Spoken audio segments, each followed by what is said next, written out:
पूजा पुरुषोत्तम निशा, बिल्कुल सही साथियों, राइट आंसर इज बैरकपुर में पहली गोली चलाई थी मंगल पांडे ने। मेरे प्यारे साथियों, मंगल पांडे जो थे उन्होंने 29 मार्च 1857 को, कौन सी तारीख को, 29 मार्च 1857, ये तिथि, क्योंकि ये तिथि ही है जो कि पूरी ज्वाला बन के भड़क उठी थी, ठीक है ना। तो साथियों 29 मार्च को इन्होंने गोली चलाई थी। कौन सी रेजिमेंट थी? 34वीं रेजिमेंट थी जिसमें इन्होंने गोली चलाई थी, और इनको इसी कार्य की वजह से 8 अप्रैल 1857 को फांसी पर लटका दिया गया था। मतलब 8 अप्रैल तक, यानी कि आप देख लो कितना जल्दी पूरा की पूरा काम किया गया था। 8 अप्रैल 1857 में इनको फांसी पर लटका दिया गया, और जो 34वीं रेजिमेंट थी जिसके ये सदस्य थे उसको हमेशा के लिए भंग कर दिया गया था, ठीक है ना बेटा। चलिए बहुत बढ़िया सुभाष पति।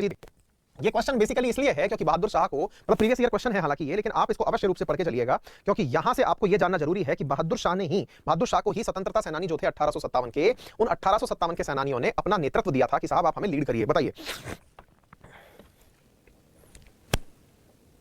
जो थे ये अंतिम मुगल शासक थे, और साथियों बहादुर शाह द्वितीय इनका जो था वो सही नाम था। 1857 की क्रांति के दौरान इन्हें पकड़ करके रंगून जेल में बंद कर दिया गया था। रंगून जेल में इन्हें भेज दिया गया था। वर्ष 1857 की क्रांति के अंदर स्वतंत्रता सेनानियों ने, मतलब जो उस समय के जो रिवोल्यूशनरी थे, उन्होंने इनसे कहा था कि आप हमारा नेतृत्व करिए, और नेतृत्व की अगुवाई करने के लिए कहा था, और फाइनली इन्हें ब्रिटिशर्स के द्वारा जो है वो कहां भेज दिया गया था? रंगून जेल भेज दिया गया था। चलिए नेक्स्ट क्वेश्चन, गदर का नेतृत्व किसने किया था? कानपुर के गदर का नेतृत्व किसने किया था? बढ़िया सवाल है। नहीं साहब, तात्या टोपे। बिल्कुल साथियों, तात्या टोपे का जो इतिहास है ना, अगर आप 1857 में राजस्थान का कंट्रीब्यूशन पढ़ेंगे तब जाकर के आपको तात्या टोपे का जो है नाम यहां पर सुनाई देगा। यानी कि ये भी रिवोल्यूशनरी थे, लेकिन इनका नाम यहां पर वो नहीं था, यहां पर इस जगह के लिए नहीं पढ़ा जाएगा आपको, ठीक है। चलिए नेक्स्ट बताइए, सिविल सर्विसेज का सूत्रपात निम्नलिखित में से किसने किया था? मतलब भारत में सिविल सर्विसेज का जनक किसे माना जाता है? जो फिलहाल के लिए मेरे बहुत सारे साथियों ने अपने यहां पर दिमाग में फादर ऑफ सिविल सर्विसेज के नाम से जाना जाता है। मेरे प्यारे साथियों, फादर ऑफ सिविल सर्विसेज के नाम से जाना जाता है। एक दिन हम क्या करेंगे कि आप लोगों को ना, ब्रिटिश क्राउन ने ईस्ट इंडिया कंपनी से भारत पर प्रभुसत्ता किस वर्ष में प्राप्त की थी? ब्रिटिश क्राउन ने ईस्ट इंडिया कंपनी से भारत पर प्रभुसत्ता किस वर्ष प्राप्त की थी? बताइए।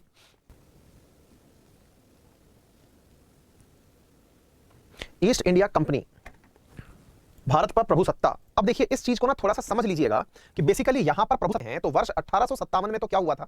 वर्ष 1857 में तो क्रांति हुई, जिसकी वजह से ईस्ट इंडिया कंपनी जो थी, जो यहां पर शासन किया करती थी, उससे उठाकर के राजपाट ब्रिटिश क्राउन को दे दिया गया था। तो यहां पर क्या हुआ था? गवर्नर जनरल का पद समाप्त कर दिया गया था, और गवर्नर जनरल का पद समाप्त करके किसको दे दिया गया था? एक नया पद सृजित कर दिया गया था, और उसका नाम क्या था? वायसराय। मतलब क्या हुआ था कि जो भारत का शासन है ये डायरेक्ट फिर किसके हाथ में चला गया था? साथियों यहां से डायरेक्ट चला गया था ब्रिटिशर्स के हाथ में, यानी कि रानी के हाथ में चला गया था, ठीक है ना। तो इस प्रकार से आप लोगों को यह बात बहुत अच्छे से समझ में आनी चाहिए कि 1857 में अगर किसी ने कुछ किया, यानी कि कई बार पूछते हैं कि 1857 की कोई क्रांति थी या नहीं थी, भाई साहब कंपनी से लेकर के शासन सरकार के हाथ में चला गया था, तो स्वाभाविक सी बात है कि 1857 बहुत बड़ा इंसिडेंट था, ठीक है भाई। चलिए नेक्स्ट देखिए, नेक्स्ट क्वेश्चन है, भारत में राजस्व एकत्र करने के लिए स्थायी बंदोबस्त की प्रणाली शुरू की गई थी। किसने स्थायी बंदोबस्त भारत में शुरू किया था? बताइए। राइट आंसर इज, जो मेरे साथियों ने दिया है, the right answer is Lord Cornwallis. अच्छा, अब एक बात यहां पर समझ लीजिए, क्या होता है स्थायी बंदोबस्त? देखिए साथियों, क्या था ना, अंग्रेजों को यहां की जमींदारी के बारे में कुछ भी नहीं पता था। कहने का मतलब एक तरीके से समझिए कि जमीन को कैसे किसको देना है ये बिल्कुल भी नहीं पता था। तो ऐसे समझो कि मान लो ये खेत था, ये किसी भी राज्य के अंदर, कोई एक्स राज्य है, उस एक्स राज्य के अंदर एक्स स्टेट है, उस एक्स स्टेट के अंदर क्या है कि कोई ये खेत है, यहाँ पे इसके 4 हिस्से हो गए, मान लीजिए ए बी सी डी। अब अंग्रेज है एक, और उसको यहां से पूरा की पूरा राजस्व वसूल करना है। तो उसने क्या किया, एक तरीके से ऐसे समझिएगा कि अंग्रेजों ने इन 4 हिस्सों को लोगों को इस प्रकार से डिस्ट्रीब्यूट किया कि कोई एक हिस्से का, यानी कि कोई तो बन गया ए हिस्से का मालिक, कोई बन गया बी हिस्से का मालिक, कोई बन गया सी हिस्से का मालिक, कोई बन गया डी हिस्से का मालिक। बोले सर इसका क्या फायदा हुआ? तो साथियों जैसे आज भी अपने यहां पर क्या होता है कि अपन किसी चीज को मतलब किस तरह से लीज पे दे देते हैं ना, कि भाई ये दुकान आप चलाएंगे, लीज पर ले लो। आज भी जमींदारी के अंदर अपन ऐसे ही करते हैं कि कोई भी चीज को अगर लीज पर दे दिया, और उस लीज पर दी हुई जगह के ऊपर अंग्रेज इन व्यक्तियों से, जो ए बी खंड थे ना, मान लो कि यहां पर ये 1 ये 2 ये 3 ये 4, इन व्यक्तियों के माध्यम से यहां से पैसा कलेक्ट किया करते थे। मतलब अंग्रेजों को खेतीबाड़ी नहीं करनी थी, इन्होंने कुछ लोग बिठाए जिनको कि एक निश्चित समय के लिए इन्होंने उस जमीन को दे दिया, और उनसे उठा करके ये पैसे लिया करते थे। अब स्थायी क्यों था? स्थायी इसलिए कहा गया क्योंकि ये कम से कम 10 वर्ष के लिए उस जमीन का हक देते थे। अब क्या हुआ, जो व्यक्ति था, यहां पर मान लीजिए कि किसी का नाम मैंने ले लिया कि भाई चलो राम नाम का कोई व्यक्ति है, या सुरेश नाम का कोई व्यक्ति है, या रमेश नाम का कोई व्यक्ति है, उस व्यक्ति ने इस जमीन के ऊपर अपना साहब 10 साल तक वो किया, टैक्स कलेक्ट किया, और यहां से आगे अंग्रेजों को देता रहा। अब यहां से आगे अंग्रेजों को देता रहा, तो अंग्रेजों के लिए अब ये जमीन महत्वपूर्ण नहीं रह गई, ये रमेश महत्वपूर्ण रह गया। यही रमेश बाद में चल करके क्या बन गया? जमींदार बन गया, ठीक है ना। तो आज के समय में जो हम जमींदार टर्म यूज करते हैं, बेसिकली में जमींदारी प्रथा एक तरह से डेवलप हो गई, और ये एक नया वर्ग डेवलप हो गया भारत के अंदर, जो कि जमीन और अंग्रेजों के बीच में था। तो अंग्रेज क्या करते थे कि इस जमींदार को अपने पक्ष में रखा करते थे, जिससे कि ये किसानों का शोषण करवा सके, किसानों को डरा धमका सके, ये कोई भारतीय व्यक्ति होता था। तो यही जमीन बाद में चल करके इन जमींदारों के शोषण का बहुत बड़ा कारण बन गई, ठीक है बेटा। चलिए, मतलब किसानों के शोषण का बहुत बड़ा कारण बन गई। तो मद्रास प्रेसिडेंटी में रैयतवाड़ी प्रणाली की शुरुआत करने वाला कौन था? मद्रास के अंदर रैयतवाड़ी जो प्रणाली थी ना, इसका शुरुआत किसने किया था ये बताइए। बिल्कुल, जो थॉमस मुद्रो आप लिख रहे हैं, मतलब मुनरो आप बता रहे हैं, बिल्कुल सही आंसर दे रहे हैं। प्रीति, भानुश्री, संभवती, आमिर, सुनीता, बिल्कुल सही आंसर दे रहे हैं। Thomas Munro. अभी थॉमस मुनरो कौन था? जब आप गवर्नर जनरल की लिस्ट पढ़ते हैं ना, तो साथियों गवर्नर जनरल के लिए इसका नाम नहीं पढ़ा जाता। तो सर ये किस चीज के लिए पढ़ा जाता है? साथियों क्या था कि ये मद्रास प्रेसिडेंसी का गवर्नर था, गवर्नर जनरल नहीं था। तो ये ध्यान रख लेना, कहां का गवर्नर था? ये गवर्नर था, और इसने अपने क्षेत्र के अंदर, गवर्नर ने अपने क्षेत्र के अंदर यह कार्य शुरू किया था। लगभग 1820 के आसपास की बात है। अच्छा, अब एक बात जो यहां पर इंपॉर्टेंट आपको पता होनी चाहिए वो क्या है कि सर ये रैयतवाड़ी व्यवस्था क्या होती है? साथियों रैयतवाड़ी व्यवस्था के अंदर कोई जमींदार जैसी चीज नहीं बनाई गई। खेतों को रैयतों में बांट दिया गया, यानी कि जो रैयत टर्म है ना, इसी टर्म के अंदर खेतों को बांट दिया गया, और उनके ऊपर से जो कुल पैदावार थी उस पैदावार का 1/3 लगान वसूला जाने लगा। यानी कि इसमें जमींदार जैसी कोई चीज नहीं की गई, खेतों को रैयत में बांट दिया गया था। ठीक है बेटा? हाँ भाई, शैलजा शर्मा जी आंसर देते जाइए। बहुत बढ़िया। प्रथम गवर्नर जनरल कौन थे? बंगाल के प्रथम गवर्नर जनरल कौन थे बताइए? वॉरेन हेस्टिंग थे। क्लियर? कि फिर क्या ही सवाल बनता है सर ये रॉबर्ट क्लाइव कौन था? तो साथियों जो प्लासी और बक्सर की लड़ाई जिन्होंने पढ़ी है ना, उन्होंने रॉबर्ट क्लाइव को पढ़ा हुआ है। यानी कि ये थे तो सही अंग्रेजों की तरफ से नियुक्त, लेकिन पद नहीं था इनके पास, किसका? गवर्नर जनरल का। तो गवर्नर जनरल का जो पद था ये कब इंट्रोड्यूस हुआ था? तो मेरे प्यारे साथियों रेगुलेटिंग एक्ट आया था 1773 में कि बंगाल पर किस प्रकार से शासन किया जाए। तो उसके तहत 1774 के अंदर वॉरेन हेस्टिंग को जो है वो मतलब बंगाल का गवर्नर जनरल बना करके भेजा गया था। रेगुलेटिंग एक्ट 1773 में बना था, और 1774 के तहत यहां पर कि इनको भाई गवर्नर बना करके नियुक्त किया जाएगा। ठीक है बेटा? चलिए नेक्स्ट बनते हैं। जनरल ने भारत में सती प्रथा का अंत कर दिया था। देखिए सती प्रथा का अंत गवर्नर जनरल पूछा जाना अपने आप में थोड़ा सा उन लोगों को हाशिए पे रखना होगा जो कि मतलब जिन्होंने बहुत ज्यादा मेहनत की थी इसको हटाने में। असल में ये जो मेहनत की थी ना, ये धर्म सुधार जो आंदोलन चले थे ना, अपने धार्मिक सुधार आंदोलन जो चले थे उनके अंदर पे प्रमुख चीज है। तो हम बताएंगे आपको, एक बार बताइए आंसर। 1829 के अंदर जो है ना वो किसको हटाया था? सती प्रथा उन्मूलन किया था। अब देखो सती प्रथा उन्मूलन को ना आप इसको इस तरह से जरूर समझिएगा। 1829 के अंदर था। 1829 में इन्होंने क्या किया था कि जो विधवा, कई साथियों को तो नहीं पता होगा तो मैं बता दूं कि विधवा जो हो जाते थे ना, विडो जो हो जाते थे, उनको उन्हीं के हस्बैंड के साथ सती कर देना, यानी कि उनके साथ ही जला देना सती प्रथा कहलाता था। तो साथियों क्या हुआ था कि कई समाज सुधारक हुए थे। उन समाज सुधारकों में जो मतलब ये अपने ब्रह्म समाज के जो लोग थे, इनका बहुत महत्वपूर्ण योगदान माना जाता है।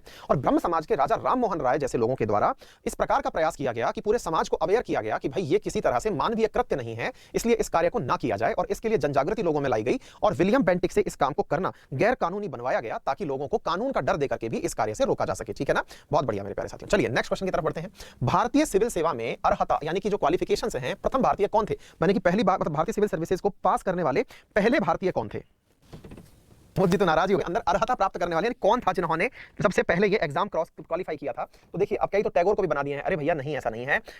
ये स्वेच्छा मौर्य आपका आंसर सही है। The right answer is Satyendranath Tagore जो है ना साथियों, सत्येंद्रनाथ टैगोर जो थे वो प्रथम भारतीय थे जिन्होंने 1863 में, सत्येंद्रनाथ टैगोर ने 1863 में पहली बार ये परीक्षा पास की थी। और जो सुरेंद्रनाथ बनर्जी हैं वो सेकंड विद्यार्थी थे 1869 के अंदर। सुरेंद्रनाथ बनर्जी, सुरेंद्र, ये याद कर लेना, इस प्रकार के सवाल पूछे जाते हैं। सुरेंद्रनाथ बनर्जी अंतिम गवर्नर जनरल था।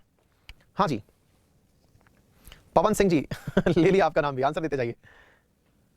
बताइए एक बात और सुन लीजिए, वो क्या है? ये बंगाल के तो अंतिम थे लेकिन भारत के पहले थे। बोले ये क्या मतलब हुआ सर? बंगाल के अंतिम हो गए और भारत के पहले हो गए, ये कैसे हुआ? तो भैया बात ऐसी है कि इनको बंगाल से भारत की तरफ, यानी कि बंगाल का जो गवर्नर जनरल पद था ना, उसको 1833 के चार्टर एक्ट के तहत खत्म कर दिया गया था। 1833 के चार्टर एक्ट के तहत उसे खत्म कर दिया गया था, और उसकी जगह पर क्या ले लिया गया था मेरे प्यारे साथियों? उसके स्थान पर भारत के पहले के रूप में विलियम बेंटिक जो थे, 1833 के अंदर बंगाल का पद खत्म हुआ और उन्हें पूरे भारत का गवर्नर जनरल बना दिया गया चार्टर एक्ट 1833 के तहत। ठीक है? तो भारत का पहला कौन था? तो उसका नाम भी आपके सामने विलियम बेंटिक ही है। चलिए नेक्स्ट बताइए, भारत के प्रथम गवर्नर जनरल कौन थे? तो देखिए ये दोनों क्वेश्चन एक दूसरे से एकदम एडजॉइनिंग हो गए और दोनों सवाल पूछे हुए हैं। तो अब आपको समझ में आ जाना चाहिए ये क्वेश्चन तो ऑटोमेटिक, क्योंकि मैंने अभी हाल ही आपको बता दिया लॉर्ड विलियम बेंटिक जो थे वो भारत के प्रथम गवर्नर। तो ये भारत के अंदर प्रथम गवर्नर, देखिए वॉरेन हेस्टिंग पढ़ लिया हमने जो कि बंगाल का गवर्नर जनरल पढ़ा, अंतिम पढ़ लिया बेंटिक, फिर प्रथम पढ़ लिया पूरे भारत का तो लॉर्ड विलियम बेंटिक हो गया। तो याद कर लेना 1833 के चार्टर एक्ट के थ्रू ये बने थे। ठीक है भैया? चलिए नेक्स्ट देखते हैं, कौन भारत का पहला वायसराय था? निम्नलिखित में से कौन भारत का पहला वायसराय था?